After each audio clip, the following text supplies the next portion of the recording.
Alors, Philippe Solers, vous êtes écrivain, directeur de collection chez Gallimard, éditeur d'une revue qui s'appelle L'Infini, essayiste et auteur de nombreux coups de cœur, je dirais. Ça vous va? Ça peut aller. Vous ajoutez membre du prestigieux comité de lecture. Ah, voilà. Et puis romancier, peut-être, vous n'avez pas dit. Écrivain, non, c'est Oui, pas oui, pareil. écrivain, romancier, écrivain essayiste, oui. Non, mais ça Ah va, oui, ça va, ça va. Voilà, on oublie tout et on parle de choses sérieuses. Voilà. Est-ce que dans toutes ces fonctions, Toutes ces il y a fonctions. quelque chose qui vous plaît davantage? Non, ce qui me plaît avant tout, c'est sûrement pas une définition d'implication sociale. Parce qu'à partir de là, on va errer. Je suis un faux membre du comité de lecture, je suis un faux éditeur, je suis un faux directeur de revue, je fais tout ça. Mais en fait, ce qui est intéressant, c'est le travail clandestin. Alors, il est de deux sortes. Premièrement, écrire et encore écrire et encore écrire et encore écrire. Et puis maintenant, avec le temps, c'est surtout voir comment je peux aider un certain nombre de jeunes écrivains. Parce que la vie, maintenant, pour un écrivain qui débute, est beaucoup plus difficile qu'elle l'était lorsque moi-même j'ai apporté mes premiers manuscrits. Les choses sont même très problématiques. Et donc, en général, je donne un petit coup de main comme ça, dans l'ombre, ou en public. Alors écrire, voilà. C'est ça la passion, oui. Vivre à ma façon, être le plus libre possible. Chez Gallimard, je ne viens que l'après-midi. Tous les matins, c'est chez moi. Et puis la nuit est une autre vie. Et puis les voyages aussi. Et puis tout ça. Voilà. Alors, vous expliquez votre nom, en fait. On peut dire littéralement, vous vous appelez Philippe Solers. Solers, au moins. Ben, c'est un pseudonyme que j'ai pris parce que la majorité, lorsque j'ai publié mon premier livre, était encore de 21 ans, que ma famille n'aimait pas ce que j'avais écrit, donc ne voulait pas que mon livre paraisse sous ce nom. C'est dommage parce que mon nom d'état civil, c'est Joyaux, J-O-Y-A-U-X au pluriel. D'habitude, on prend un pseudonyme pour cacher un nom disgracieux. Il vaut mieux s'appeler Voltaire qu'Arouet, Céline que Destouches, Duras que Donadieu, Grac que Poirier, Molière que Poquelin, etc., etc. Ce qui est d'ailleurs intéressant, c'est qu'il y a beaucoup de pseudonymes ou Sagan que Poirez. Il y a beaucoup de pseudonymes dans la littérature française. Première question, pourquoi? C'est intéressant de voir que beaucoup de gens ont changé de nom. Et, voilà. Et donc moi, c'est pas pour cacher un nom qui était même trop brillant d'une certaine façon, qui me faisait moquer de mes camarades de lycée, de mes professeurs. C'est pas Joyaux au tableau, ce Joyaux n'est pas une perle. Mais pour en quelque sorte le masquer, et donc j'ai tiré ça du dictionnaire latin. Alors Solertis, vous avez ça dans le dictionnaire latin, ça veut dire solus avec deux L, ce qui veut dire en latin tout entier, pas seul, hein, tout entier, ars, art. C'est le rusé, c'est l'ingénieux, c'est l'homme aux 1000 tours, c'est celui qui est le terrain le plus apte à produire, c'est cette espèce de matière qui ne serait qu'art constamment, mais avec un côté peut-être dangereux aussi de dérobade. C'est le latin pour polytropoi en grec, ce qui veut dire l'homme aux 1000 tours. Vous savez, c'est Ulysse. Et en fait, mon héros, c'est celui-là. C'est l'Odyssée. C'est probablement le texte de fond que je relis le plus souvent. Avec la Bible, mais l'Odyssée. Et d'où une passion récurrente pour tous les gens qui ont touché cette aventure-là, qui est passionnante. Il nous faudrait des heures pour en parler. Notamment, quelqu'un que j'aime beaucoup, qui est mort d'ailleurs en Suisse, qui est James Joyce, Ulysses. Alors, votre premier livre, vous avez 20 ans, à peu près. Et c'est Une curieuse solitude. C'est pas le premier, c'est une petite plaquette avant, mais qui a déclenché l'admiration dans tout un bloc-notes de Mauriac à l'époque. Puis celui-là a obtenu alors aussi de l'admiration d'Aragon, etc. Oui, j'ai fait ça pendant les vacances. Ça raconte une expérience très précise de ma précocité sensuelle, oui, à Bordeaux. Alors avec un passage par l'Espagne. En réalité, c'est un livre. La couverture est amusante parce que c'est un tableau qui se trouve à l'Escorial, près de Madrid. C'est un tableau de Gréco, très bien. Vous voyez que ce sont de petits anges, là, entre musiciens. Et le personnage de femme qui se trouve dans ce livre, qui était un personnage espagnol, me paraît assez bien représenté par ce petit ange qui est là. Voilà. Donc quand il a été question de publier un livre de poche, on a mis cet indice espagnol. Alors ça veut dire beaucoup de choses pour moi, l'Espagne. Enfin, bon, voilà. À Moi, l'époque. j'aimerais juste revenir sur le titre, Une curieuse solitude. On a l'impression que tout est déjà là, quoi, dans le mot solitude. Et je ne sais Curieuse. Et curieuse, oui. Et je me permettrai de vous citer. Vous l'avez relu? Non. Alors, vous dites, j'étais trop occupée de ma solitude, ma vie se passait à tenter sans y parvenir, de prendre contact avec des femmes dont sans doute m'éloignait le désir même que j'avais d'elles.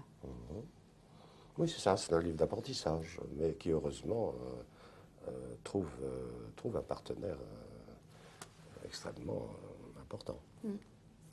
C'est quand même l'histoire d'un amour, voyez-vous? Voilà, mais vous dites aussi dans ce livre, il faudrait user de soi comme d'un instrument, savoir se jouer. Voilà, c'est un peu la philosophie. La philosophie est déjà là. Oui. Enfin, je veux dire, bon, moi, je crois que c'est ça qui est. Voilà, c'est les exergues hein, du petit jeune homme que j'étais à l'époque. C'est Diogène des Landins, c'est un épicurien. Hein, voilà. Alors, 4 propositions. Il n'y a rien à craindre des dieux. Il n'y a rien à craindre de la mort. On peut atteindre le bonheur. On peut supporter la douleur. Voilà. Donc, il n'y a qu'à mettre ça en pratique tous les jours. On verra. On peut le répéter aujourd'hui, hein, qu'il n'y a rien à craindre des dieux. Ah, les dieux ont soif. Les dieux, parfois, on se demande si Dieu, alors Dieu au singulier, hein, s'il est vraiment moral. Mais il ne semble pas qu'il y ait d'abonnés au numéro qu'on demande. Enfin, Dieu s'arrange de tout. On massacre beaucoup en son nom, vous savez ça. Oh, oui. On découpe beaucoup de gens en morceaux. Et puis, voilà. Il n'y a rien à craindre de la mort. Ah, ça, c'est vraiment la philosophie épicurienne. Parce que la mort n'est rien. Et eh bien, où est-ce que nous en sommes avec ce rien à craindre de la mort? C'est pas évident que nous y soyons arrivés, parce que maintenant nous sommes dans une fascination pour le mourir. Enfin, vous savez, le transit vers Sirius, du temple solaire, tiens, voilà, par exemple. Alors la mort, ce serait l'au-delà, etc. On peut atteindre le bonheur. Peut-on atteindre le bonheur? Oui, dit le narrateur. Oui, je dis toujours oui. Hein, voilà. Casanova, Vous dites toujours oui? toujours Casanova, le dernier livre, c'est ça, c'est une pratique systématique du bonheur. Attendez, vous allez voir, on va y arriver. On peut supporter la douleur, c'est très compliqué aussi, ça, mais on peut. Puis alors là, c'est un écrivain très, très, très discret que j'aime beaucoup, qui s'appelle Joubert, et qui dit le plus beau des courages, celui d'être heureux. Ce qui est drôle d'ailleurs, parce que je me rappelle avoir cité ce mot à Althusser autrefois, qui m'a dit oui. C'est ça le vrai. Et Dieu sait qu'il était malheureux. Et ne faut-il pas être malheureux en philosophie pour aller étrangler sa femme? Mais alors, bon, dans ce livre, vous dites aussi, vous parlez du désir. Hein, et vous dites le désir, c'est surtout le vocabulaire du désir. Ah, oui, bien sûr, le langage, oui. Le langage. Et ça, Et oui. on le retrouve tout au long. Oui. Mais ça, je crois aussi que ça va un peu au fond d'une question méconnue, c'est que, vous savez, les histoires sexuelles sans langage, d'abord, on ne sait pas très bien de quoi il s'agit, et puis si ça apprenait les choses aux gens, ça se saurait. Mais si on ne peut pas dire ce qu'on fait, hein, c'est pas probant. Tous les livres qui m'intéressent sont des livres où l'invention du langage, ou l'invention poétique, est accompagnée d'une certaine utilisation du corps dans un savoir-faire déterminé. Bon, par exemple, dans Casanova, je dis qu'il n'y a pas de poésie sans orgie et qu'une orgie sans poésie est ratée. Voilà. Donc c'est la même chose. Votre engagement dans l'écriture. Le langage en général, les actes physiques supposés donner du plaisir, sans langage, je ne sais pas ce que c'est. Alors, pour suivre un tout petit peu le fil chronologique, je vous propose de nous arrêter à Tel quel. Alors, Tel quel, c'est... Alors ça, il y en a pour 20 ans, 30 ans. Oui, alors on va essayer de faire un peu plus court que ça, si vous permettez. C'est bien, justement, là. On le voit, ça. Voilà. J'ai pris presque au hasard, vous voyez, c'est le numéro 92, c'est vers la fin, en 82. Mais vous avez là le masque mortuaire d'Ulysse lui-même, c'est le masque de Joyce, vous savez, voilà. Et justement, je tombe sur un article très passionnant qui était à l'époque Joyce et le don des langues. Vous voyez, comme ça. Et c'est très émouvant pour moi. Joyce reste un personnage étrangement vivant pour moi. Je ne sais pas, c'est comme si il venait de parler parfois à l'oreille. C'est drôle. Tel quel. C'est une grande aventure qui a visé alors quel était l'enjeu principal? Vous savez, à reclasser la bibliothèque, voilà, à remettre en perspective des choses qui étaient considérées comme marginales ou non centrales, et donc à dire mais non, pas du tout, vous êtes trompés, les choses importantes du XXe siècle, c'est Joyce, c'est Artaud, c'est Bataille, c'est tout ça. Et pourquoi faire ça? Parce que l'anticipation juste, qui n'a pas cessé de l'être, et qui même l'est de plus en plus, ça consiste à dire qu'au fond, tout le monde va vouloir se débarrasser du XXe siècle, qui comporte tellement d'horreurs, de massacres, etc., que après tout, tout était faux. 70 ans de stalinisme, 4 années françaises de vichisme, le nazisme pendant... Donc alors, c'est tellement horrible, tout ça, tout a été tellement menti que le XXe siècle, j'en veux pas. Alors à ce moment-là, vous allez vous retourner vers quoi? Vers le 19e siècle. Remarquez, on revient de plus en plus en arrière. On vient de célébrer dans la mémoire nationale le retour des mutins du chemin des dames. C'est très joli d'ailleurs, ça fait un très joli titre. Le mutin du chemin des dames. Alors on se retrouve en 1917, on peut remonter en arrière. Moi ce qui m'intéresse, c'est dans le XXe siècle, parce que je crois que c'est très important, c'est la créativité du XXe siècle, opposée à la pulsion de mort gigantesque qui a été assénée à l'humanité. Et donc, quand je dis Joyce, je veux dire aussi Picasso, je veux dire des gens comme ça. C'est-à-dire que si on se débarrasse de ça, on ne pourra pas rentrer, ou alors à reculons, dans le 21e siècle, qui est là déjà, nous parlons déjà au 21e siècle. Donc ça a été une entreprise politique un peu échevelée, mais en même temps sur le fond très fondamentale, parce que c'était, pour dire d'abord qu'il y a eu une grande créativité au XXe siècle. Je cite là des œuvres majeures, sans oublier Kafka, par exemple, aussi, bien sûr, en allemand. Et aussi pour dire que sur le plan historique et politique, il y a eu un accent très fort, et là ça a été un échec au fond sur toute la ligne, c'est un merveilleux échec, mis sur la Chine. La Chine, pas seulement au sens maoïste, entre guillemets. Les maoïstes n'étaient pas comme moi. Alors donc, j'ai pas été maoïste parce que ça aurait consisté à l'être comme d'autres l'étaient. Mais comme personne ne l'a été comme moi, donc laissons ce mot, entre guillemets, flotter dans l'air. Non, en revanche, il y a eu beaucoup de textes publiés dans Tel Quel sur l'écriture chinoise, la poésie chinoise, la peinture chinoise, pour essayer de familiariser le lecteur français éventuel à cette culture et à cette civilisation. Il faut confesser que ça a été un échec complet, mais un échec très raisonnable dans la mesure où si la Chine est, comme tous les experts économiques le pensent, la première puissance mondiale vers 2040, ce qui veut dire la maîtrise de la monnaie, il est irrationnel de ne pas s'intéresser profondément à l'existence de cette population, à sa façon d'écrire verticalement de droite à gauche, etc., à sa pensée, à la pensée chinoise, à sa philosophie profonde et à sa peinture sublime. Or, je vous dirais qu'aujourd'hui, je ne peux parler de la Chine qu'avec 4 ou 5 personnes et demie, ce qui est très, très, très dangereux. Donc, on est dans un climat d'obscurantisme à ce niveau-là. Il y a mon vieil ami François Cheng, qui a dessiné pour un livre de moi qui s'appelle Nombre, les caractères chinois que l'on voit dans ce livre, qui n'était pas du tout maoïste, mais que je voyais très volontiers parce qu'on pouvait parler de peinture et de poésie chinoise. On vient de lui donner un prix, bon, tant mieux. Il vient de publier un livre magnifique sur Shitao, qui est un peintre très important du XVIIe siècle chinois. Magnifique livre, enfin, avec cet art du paysage saisi à la fois entre traits de pinceau et idéogramme, tout ça, mais je ne sais pas pourquoi, j'ai une inclination, une tendresse, une violente passion pour la Chine et pour les Chinois, et les Chinoises aussi, bien sûr. Donc, il y a un personnage comme ça dans Femme, qui est chinoise. Et donc, voilà, on a essayé de faire ça, on l'a fait, en pure perte, puisque ça intéresse si peu de gens. Au fond, oui. Je voudrais savoir aujourd'hui qui s'intéresse vraiment à Antonin Artaud, très peu de gens. Pour voir Van Gogh, il faut lire Van Gogh, le suicidé de la société. Donc, comme ça n'est pas le cas, les gens défilent devant des Van Gogh, mais ils ne voient pas les Van Gogh.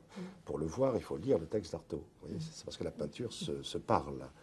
Eh bien, Georges Bataille, je crois que oui, bien sûr, il y a des petits colloques, il y a des gens comme ça pour travailler dessus, mais ça n'est pas placé au centre de notre culture. Par exemple, un livre comme Le Bleu du ciel, qui est essentiel pour comprendre non seulement la coulisse de la guerre d'Espagne, le personnage de Simone Veil, ou bien l'anticipation d'un livre écrit avant la guerre pour voir monter le nazisme en Allemagne, c'est quelque chose qui n'est pas assez connu. Joyce, je pourrais en parler avec peut-être quelques spécialistes, mais vraiment très très peu. Un livre comme Finnegans Wake, que j'ai traduit et commenté dans tel quel, reste pour la plupart des gens indéchiffrable, etc., etc. Picasso, bien sûr, ça vaut très cher, bien sûr, mais si vous vous placez avec des gens devant un tableau en leur demandant ce qu'ils voient, vous allez voir que ça va être très, très, très, très difficile. Parce que ce qui est introduit par Picasso, c'est-à-dire l'omnispection, voire de face, de profil, derrière la tête en même temps, tout ça n'est pas rentré dans les mœurs. Ainsi pour la musique, si vous voulez, Stravinsky, ainsi de toutes choses. Donc, moralité, nous sommes en retard dans la tête, hein, et l'obscurantisme monte, l'analphabétisme, l'illettrisme, l'amnésie. L'amnésie se traduit par des commémorations. Oui, alors j'allais vous en sans parler. arrêt. Oui, il y a dans commémoration, il y a mort. Donc tout ça, ce sont des alibis de la société dite du spectacle. La formule n'est pas de moi, mais d'un très bon penseur qui lui aussi n'est pas assez connu. Et donc voilà. Donc, travail en vain. Et pourtant, vous continuez, parce que Oui. tel quel, l'infini, Voilà. hein, vous continuez donc avec cette revue. Telle qu'elle n'est pas finie, ça donne l'infini. Ça Mais donne- c'est une autre revue, elle a le même format, les mêmes caractères, le même sous-titre, littérature, philosophie, art, sciences, politique, je crois que ça n'a pas varié. On a changé d'éditeur, c'est-à-dire on est passé des éditions du Seuil chez Gallimard, mais en gardant une autonomie complète. Vous voyez, il n'y a pas de publicité, c'est rien, c'est des textes. Petite revue trimestrielle, sans publicité, sans rien, 3000 exemplaires, mais alors, des textes. Eh bien, on pourrait penser que ça n'a aucune influence. Eh bien, ça en a une énorme. De même que tel quel, ce petit trimestriel fait dans un bureau avec un téléphone, paraissant tous les 3 mois sans publicité, a produit, paraît-il, des effets de terreur considérables, tout simplement parce qu'il y avait des textes écrits d'une certaine façon. Ne nous a-t-on pas accusés d'avoir stérilisé la littérature française, d'avoir empêché les gens d'écrire, etc. Ah oui. alors que vraiment le marché continuait à rutiler, que les prix se donnaient, que les objets vendables se vendaient. Non, la société, d'ailleurs, est devenue tellement soucieuse de sa toute-puissance économique que la moindre dérapage, la moindre ténacité plutôt, inquiète beaucoup. Désir, le moindre désir, non? Ah oui, bien sûr. Est-ce C'est que c'est pareil? une formule de Lacan que je voyais pas mal à l'époque, de tel quel, on s'est beaucoup fréquenté. Il avait une formule assez simple, il dit voilà quelqu'un qui ne cède pas sur son désir. Voilà. Alors, il ne faut pas céder sur son désir. Alors Lacan, justement, donc quand vous avez cette aventure là de tel quel, vous dites à un moment, c'est un moment de mobilité historique sous le parapluie de Lacan et Barthes. Lacan, vous en avez des... C'est-à-dire, vous voyez, c'est 60, on passe à travers 68, on tient encore vaguement le coup dans la répression des années 70, après quoi il faut se déménager parce qu'on entre dans les années 80. Alors là, c'est une toute autre époque. Il y a des époques qui vont vers des explosions révolutionnaires parce que vous n'avez pas de chômage, parce que le monde dans lequel vous vivez est trop archaïque et attend une secousse, parce qu'il n'y a pas de crainte, par exemple, dans la vie privée des maladies vénériennes comme il y en a eu depuis le début des années 80 avec le sida, parce que tout ça réunit. Il y a quelque chose qui frémit et on sent qu'un monde va changer, sinon de base, du moins d'habit ou de structure. Ça s'est passé au cours des années 60. Il y a un abîme entre la réalité d'avant 68 et celle d'après. Mais restons encore un moment là, si vous voulez bien. Lacan, alors... Ben, Lacan c'est le personnage dont je me souviens avec le plus de précision anecdotique. Pourquoi? Parce qu'il avait quelque chose à dire qui n'était pas du tout ce que tout le monde attendait. Il avait trouvé quelque chose, une forme de formulation, orientant ces séminaires que j'avais fréquentés, parce qu'avec un art vocal considérable, c'était une joie d'aller l'entendre le matin entre midi et 2 heures, improviser. Alors, quand quelqu'un vous dit des choses très ramassées qui viennent de son expérience d'analyste. Par exemple, une formule très classique. Que veut l'hystérique? Un maître sur lequel elle règne. Formule épatante, vérifiable au jour le jour. Voilà. Ou alors, toutes les hommes aiment le femme. Voilà, c'est assez vérifiable. Oui. Non, c'était très bien. Il y avait tout ça en cours. Il y avait Barthes, il y avait Foucault, il y avait Derrida, il y avait Althusser, il y avait Deleuze. Je les ai tous très bien connus. Barthes a été un ami, par exemple, qui a écrit un livre sur moi. Oui. Et alors Solers, en 68, vous dites de 68, hein, vous le dites maintenant, en 98, Oui.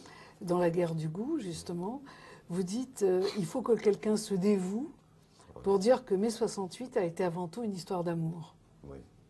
Oui, je crois beaucoup, parce que il y en a plein mes romans. Si vous voulez, l'époque entre 63, 4, fin de la guerre d'Algérie en France, moi, je sors en 61, 62 des hôpitaux militaires. Je suis réformé numéro 2 sans pension pour terrain schizoïde aigu. Mais ça m'a pris beaucoup de temps pour me faire renvoyer. S'il n'y avait pas eu Malraux pour me libérer de la grève de la faim que j'avais entamée dans l'Est de la France et qui, à mon remerciement, a répondu par « c'est moi, monsieur, qui vous remercie d'avoir une fois au moins rendu l'univers moins bête ». C'est le grand style, comme ça. Bon. Alors, on sort de ça. Hein. Et puis, pendant quelques années, c'est vraiment une période de très grande liberté. Moi, je crois qu'il faut s'habituer à regarder ce que sont les époques de liberté et les époques de moins grande liberté, voire de répression, carrément. Bon, période de liberté, vous en avez une sublime entre 1725 et 1792. Voilà, on va mettre ça, la barre juste au moment où va s'exercer la terreur et la régression. Et là, vous avez une période, oui, vous avez Fragonard, bateau, dans un mouchoir, Voltaire, Casanova, Mozart, hein, ils sont tous là. Voilà. Ils sont tous là. Voilà. Vos amis, la guerre Ensuite, du goût. c'est des gens de la liberté. Hein, vous écoutez, vous savez ce que vous entendez, vous lisez, vous entendez la liberté. Viva la libertà, comme on dit. Dans Don Giovanni, quel Casanova a mis la main. Bon. Vous avez une belle période assez libre de ce qu'on appelle la belle époque, ou les années folles. Puis tout à coup, vous avez un retour de bâton considérable. C'est comment passe-t-on de 1938, déjà les menaces sont là, vous avez déjà Hitler et Staline. Mais enfin, en France, ça va encore, Paris s'amuse. Et puis tout à coup, vous avez quoi? Travail, famille, patrie, etc. Bon, c'est incroyable. Et vous avez l'impression d'une régression formidable, avec la guerre en plus et les destructions. Alors, après ça, il faut des années pour que ça reprenne un tout petit peu. Et au début des années 60, vers le milieu des années 60, tout ça est en pleine effervescence, avec beaucoup de liberté dont je nourris mes romans. J'ai vécu cette époque de liberté et je n'aimerais pas avoir 30 ans aujourd'hui. Si vous voulez, je puise dans mon sac à liberté. À ce moment-là, quand il y a beaucoup de liberté, un jour, ça vaut des mois et des nuits intéressantes, ça vaut pour des années parfois. Voilà. C'est comme ça. Or, nous sommes dans une époque de nouveau de régression. Hein, quand j'écrivais mon Casanova cette année, il y avait l'affaire Lewinsky-Clinton, c'est-à-dire la petite goutte qui n'aurait pas dû aller s'inscrire sur le tailleur bleu clair de Madame Monica Lewinsky. Et avec ce procès invraisemblable de tabassage puritain que vous avez eu planétairement. C'est relayé par toutes les télévisions. Mais les Américains ont voté plutôt contre ce tabassage, ce qui quand même est pas mal. Tout de même, sur 68, vous dites tout le monde a été seul en même temps. Oui, je crois que c'est contrairement. Et provocateur encore, si vous permettez, vous ajoutez, d'ailleurs, on a parlé surtout des penseurs de droite, de Céline et de Morand. Oui, contrairement à ce que tout le monde croit, parce que ça c'est la langue de bois de reclassement politique. Vous savez, les gens écrivent, il leur faut des étiquettes, il leur faut des classements, il leur faut des boîtes, des boîtiers, et alors il faut qu'on ait été trotskiste ou maoïste, ou communiste, ou ceci, ou cela. En réalité, ce qui s'est passé de plus étrange, c'est le changement dans le mode de vie, c'est-à-dire dans la distorsion du temps. Et seul en même temps, ça veut dire qu'en effet, ça n'a pas fait une communauté. C'est ça qui a été si inquiétant pour la société, parce que la société veut du lien social. Pour la société, tout est social, et tout doit l'être. Un penseur comme Bourdieu est là tout à fait à sa place aujourd'hui pour dire que tout doit être, en effet, défini par la sociologie et le social. Si vous n'êtes pas social, vous êtes quoi, un martien, quoi. Il y a d'autres indices dans l'être humain qui prouvent qu'il peut parfois, dans certaines conditions historiques positives, s'inventer sa vie en même temps que d'autres l'inventent en même temps et que ça n'est pas contradictoire. Donc chacun vit sa liberté et il y a des points de rencontre. Vous êtes pour la singularité. L'écrivain, Écoutez, en artiste l'expérience de masse, de massification du XXe siècle nous a suffisamment avertis que les masses étaient quand même vouées à des opérations de massacre intensif. D'ailleurs, ça dure. Hein. Voilà. Qu'est-ce qui ne veut pas de la singularité? Ah, et avec le Coran, vous croyez que vous aurez de la singularité? Alors, petit mot de politique encore. Vous écrivez, justement, pour parler à Taslima Nasrine. Oui. Et vous lui dites, pas de martyr. Oui, ça c'est le mot de Voltaire. Ne restez pas, ni pour les droits de l'homme, ni pour ceux de la femme. Partez. Oui, fuyez, c'est ça. Oui. Elle est revenue maintenant. Alors bon, c'est ça. Non, le numéro qu'on a préparé avec des camarades de l'Infini sur Voltaire nous a pris un certain temps. Donc on l'a commencé en 1987, je crois. Encore une fantaisie de Solers. Alors qu'est-ce que c'est tout ça? Voltaire. Hein, puis Artaud, Bataille, c'est pas contradictoire. Et le numéro est paru au moment où éclatait l'affaire Rushdie. Il y avait 4 personnes à Paris, au Trocadéro. Il y avait un type qui avait inventé une pancarte, peut-être un de nos agents. C'était Voltaire, réveille-toi, ils sont devenus fous. Ça. Ah oui. Mais oui, un écrivain condamné à mort par un régime extrêmement puissant et qui a des contrats dans toutes ses poches, même s'ils sont habillés avec avec des robes, c'est quand même... On a vécu ça aussi. Bon, alors il faut des années avant que ce type soit qui a été obligé de vivre dans la clandestinité, protégé par les services britanniques, etc., dont on peut se demander pourquoi il n'a pas été d'ailleurs abattu. Enfin, ça peut continuer, il peut y avoir aussi un type qui le tue. Donc ce sont des choses que j'ai l'air de dire avec désinvolture, ce sont des choses quand même très sérieuses. Oui, mais vous intervenez, hein, tout de même, vous restez dans la littérature, mais vous intervenez. Et partout, récemment, la liberté me paraît menacée, c'est-à-dire en général toujours contre la censure ou contre le... oui, c'est la ligne principale. Oui. Vous ne me trouverez pas forcément en train de demander la censure. Contre Jean-Marie Le Pen. Oui, bien sûr, mais ça, c'est parce que c'est un livre gênant, justement, parce qu'il ne fait pas de l'anti-lepénisme primaire. Ouais, il faut juste restituer, c'est un livre de Mathieu Lindon, oui, qui a écrit dans Libération. Oui. Voilà, et qui fait un livre, justement, et vous dites, c'est là que la fiction vraie qui dit le réel. Oui, vous dites de ce livre. Parce que c'est un livre subtil qui montre que le racisme, c'est pas un défaut qu'à l'autre, c'est un défaut que chacun a. D'accord. Et justement, la mauvaise façon de faire avec, c'est de toujours penser que c'est l'autre. Mais tout le monde... Il y a de l'autre, comme dirait Lacan. Tout le monde a des pulsions fort peu recommandables à ce sujet. Voilà. Alors, dernière petite politique là, que je vous amène là. Balladur telle qu'elle, par Philippe Solers. Je sais si on en a parlé, oui. Ben voilà un article. Qu'est-ce que vient faire Solers avec Balladur et telle qu'elle en plus? Oui. C'est un article paru dans l'Express qui a fait hurler un certain nombre de gens. Ce n'est pas pour vous déplaire tout de même. Non, très bien. De faire hurler. J'ai été traité, en effet, par Bourdieu, après cet article, de vipère lubrique, de hyène dactylographe, de prostituée notoire, et je vous en passe dans le plus pur style stalinien. C'est un article, si on le lit, ironique, qui est écrit au moment où, si je me souviens bien, au moment où les socialistes n'ont pas de candidat. Ou alors ça va être Henri Emmanuelli. Voilà. C'est pas encore Jospin. Vous allez loin, hein, vous dites tout de même, Balladur serait en fait un révolutionnaire objectif. Oui, mais tout de même. C'est d'une ironie évidente. Bientôt, il faudra écrire ici point d'ironie, point d'ironie, point d'ironie. Quoi qu'il en soit, ça a fait des... Oui, c'est une façon d'intervenir comme ça, à un moment où personne s'y attend, d'une façon... Votre côté situationniste? Oh, non, les situationnistes, c'est déjà un isme, donc aucun isme. C'est pas votre... Non. Bon, bah écoutez, alors, si vous voulez bien, on va passer... Alors, mais je peux vous dire où j'en suis. Ah oui? Hein? Par exemple, en ce moment, un spectre hante de nouveau la France, c'est-à-dire 30 ans après, voilà. Vous savez qui c'est, ce petit rouquin là dont Georges Marchais disait qu'il était un anarchiste juif allemand. Dany le Rouge. Voilà, oui. Alors il est devenu vert, etc. Rouge, vert, rose, vert, Et donc, Enfin, il est là. et alors, il est en train de...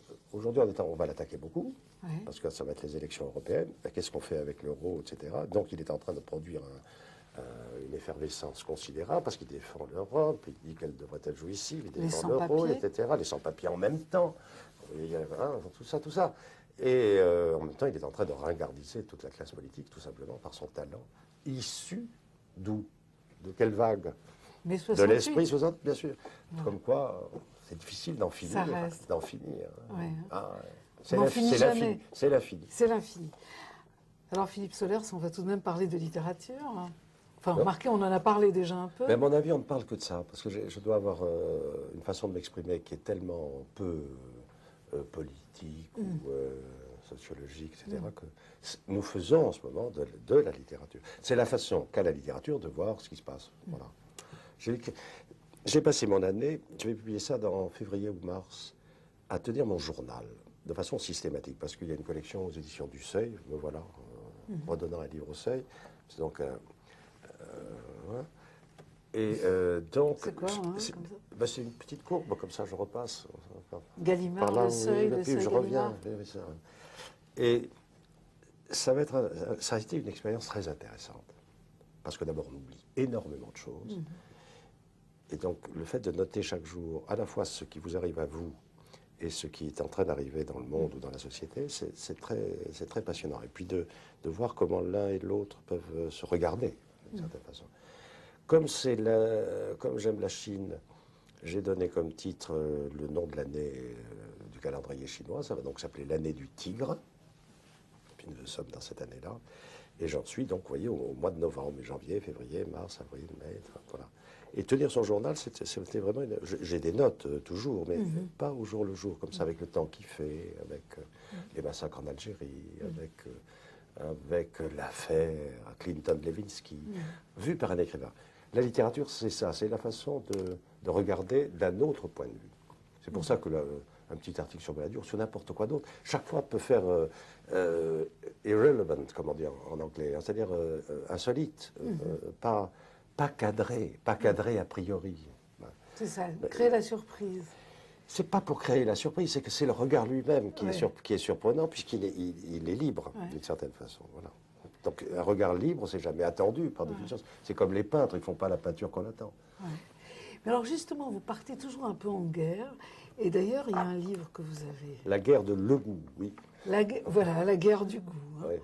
Et là aussi, c'est Solers, le combattant de la littérature, on peut dire. Parce que j'ai l'impression qu'en effet, la littérature est en danger, toujours. Peut-être plus que jamais, à cause de l'illettrisme et de la perte de mémoire. Ça, c'est un correctif par rapport aux années, disons, révolutionnaires, entre guillemets, où on essayait d'imposer les formes d'avant-garde. Dans une époque d'intense régression, une forme totalitaire douce, comme ça, je crains beaucoup je crois que les morts sont en danger, par exemple. Voilà. Mais tout de même, il y a des écrivains là que tout le monde a déjà reconnus. Vous n'avez pas besoin d'aller à leur secours. Mais je vérifie qu'ils ne sont pas lus. Je vérifie qu'ils ne sont pas lus. Voltaire, tout de même. Eh bien, Voltaire, tout de même. Je vous fais Voltaire comme ça, vous croyez. Alors, ça c'est très, très, très ennuyeux à notre époque. C'est que tout le monde sait tout. Mais en fait, on vérifie, personne ne sait rien. Et voilà, c'est de là que je pars pour faire des petits travaux. Je vérifie que, par exemple, sur Voltaire, il y a des malentendus, sauf quelques spécialistes, comme René Pommeau, par exemple, ou d'autres. Mais non, je vérifie que personne ne sait qui est Voltaire. Alors, personne sait qui est Homère.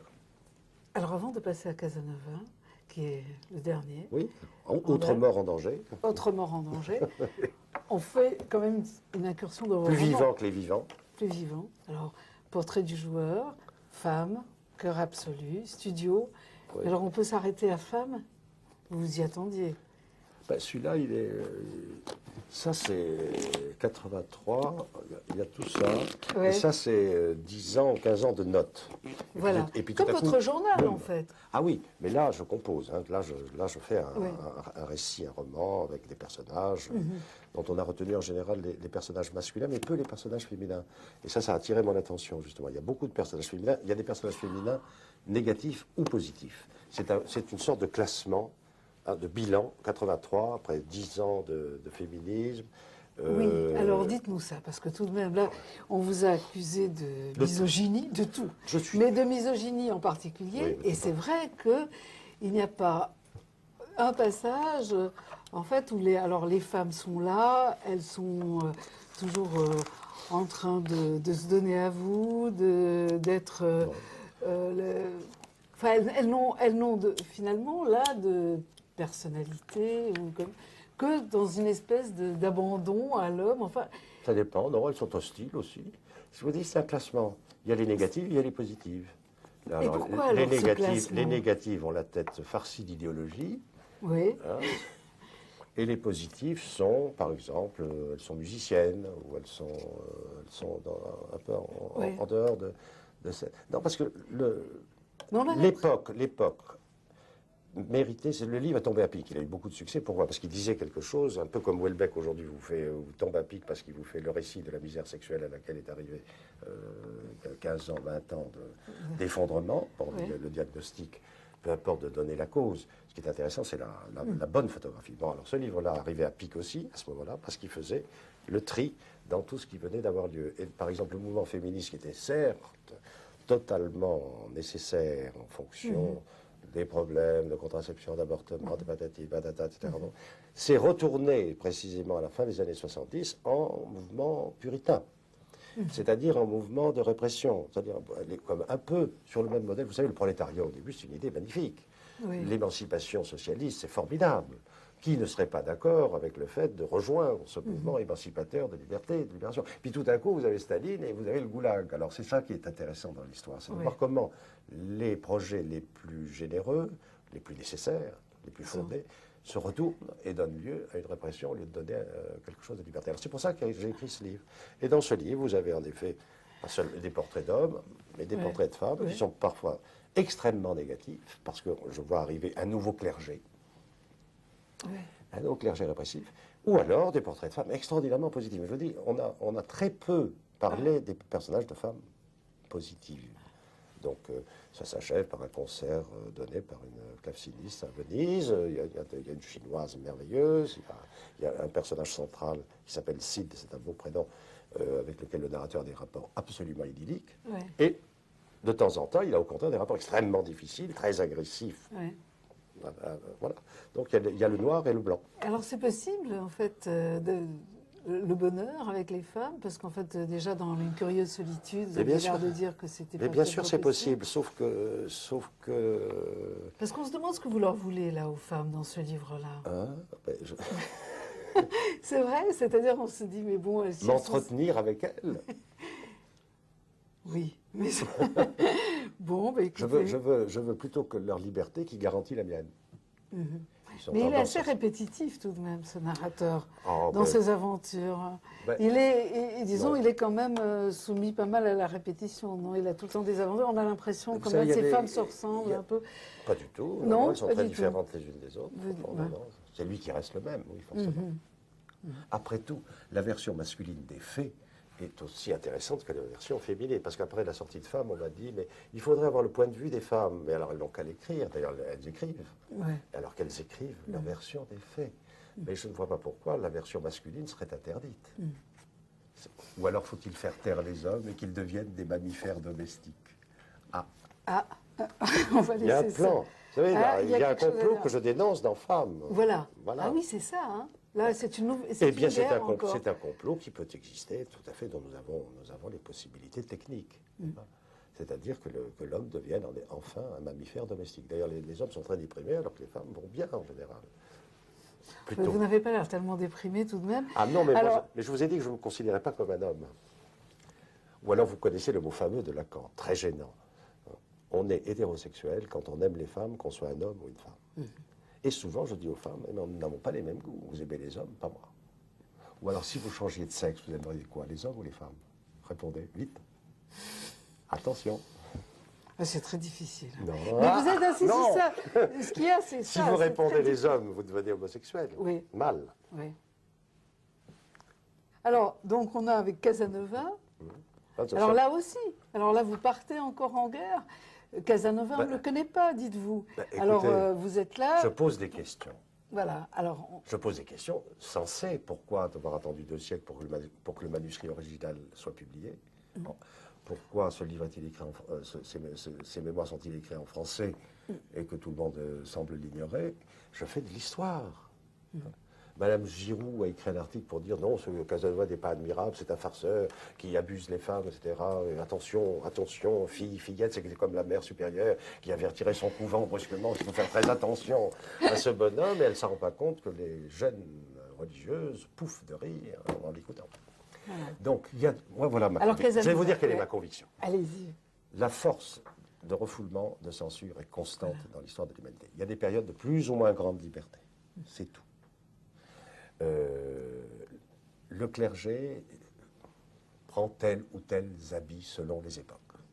Tantôt c'est l'Inquisition, tantôt c'est autre chose, tantôt on fait le salut nazi, tantôt on ferme le poing, on fait Staline, tantôt on fait autre chose, on fait le Coran, on fait... Bon, d'accord? Ou alors c'est la reine Victoria qui arrive et qui a dit que...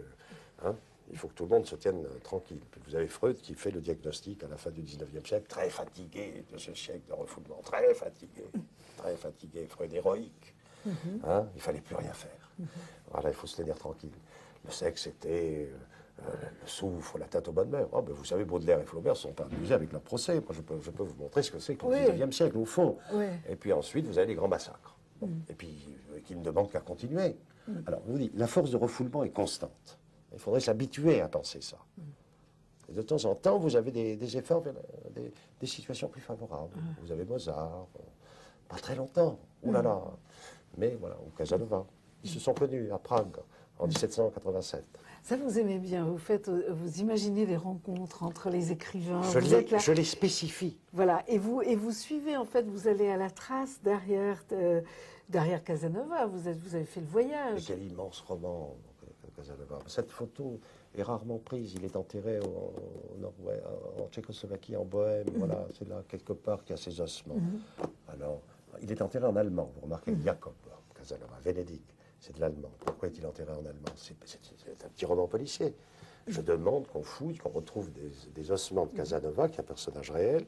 Et j'ai dit ça à Venise récemment, et qu'on l'enterre un os au moins. Un os. Place Saint-Marc. Ça remplacera avec une plaque, là où il s'est échappé de prison, par le toit. Et ça sera beaucoup mieux que de faire tous les ans une statue de Casanova ridicule avec des modèles de mode qui viennent se presser pour qu'on les photographie autour. Vous ne trouvez pas?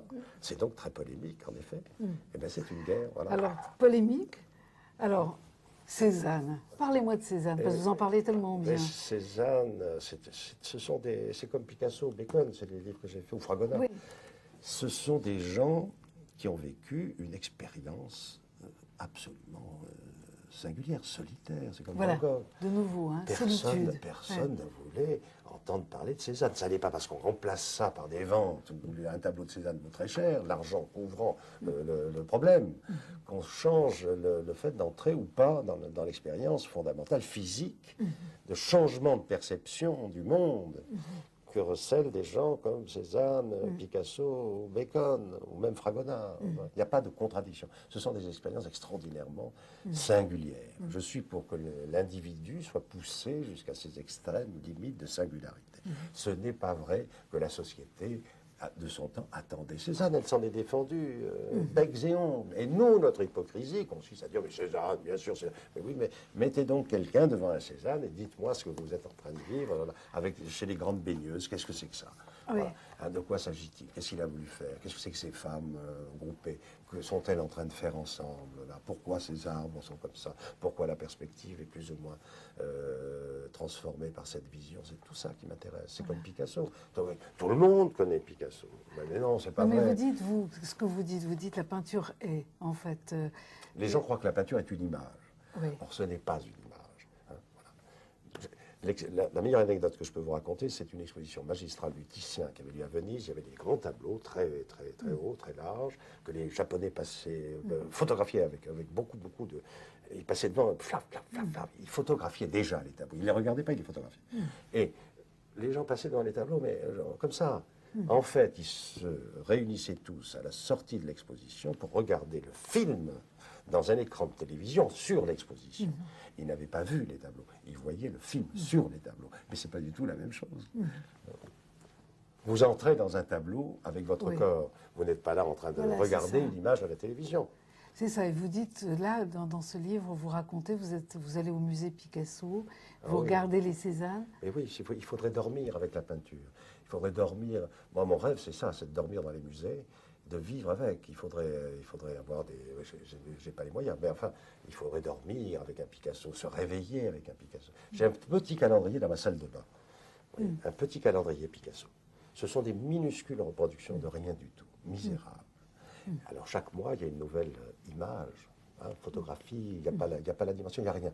Rien que le fait de sortir de la baignoire et de regarder ce petit Picasso me réveille. C'est-à-dire que chaque fois, je vois quelque chose de différent tous les matins. Chaque fois. Selon que j'ai regardé un peu plus au fond. Voilà, la peinture, c'est sans fin. Vous pouvez rester toute votre vie à regarder un tableau. Vous n'en arriverez jamais à bout. Si vous vivez vraiment ce qu'il dit. Et non pas si vous êtes un somnambule qu'on fait défiler devant des images. Ça s'adresse au corps tout entier. Le nez, les odeurs, oui, c'est ça. Un Cézanne, et c'est lié donc à la poésie. C'est la même chose. Les peintres et les poètes, pictura poésis, les peintres et les poètes, c'est la même chose. Picasso a toujours été passionné de poésie, du langage. Il a écrit beaucoup de textes non ponctués, comme vous savez. Et Amélie Apollinaire, c'est le don qu'il a prononcé vraiment quand il mourait, mais oui, Apollinaire, c'est touchant. Les poètes, les peintres, c'est indissociable de la vie de votre corps et de la façon que vous avez de vous parler à vous-même ou de parler tout court.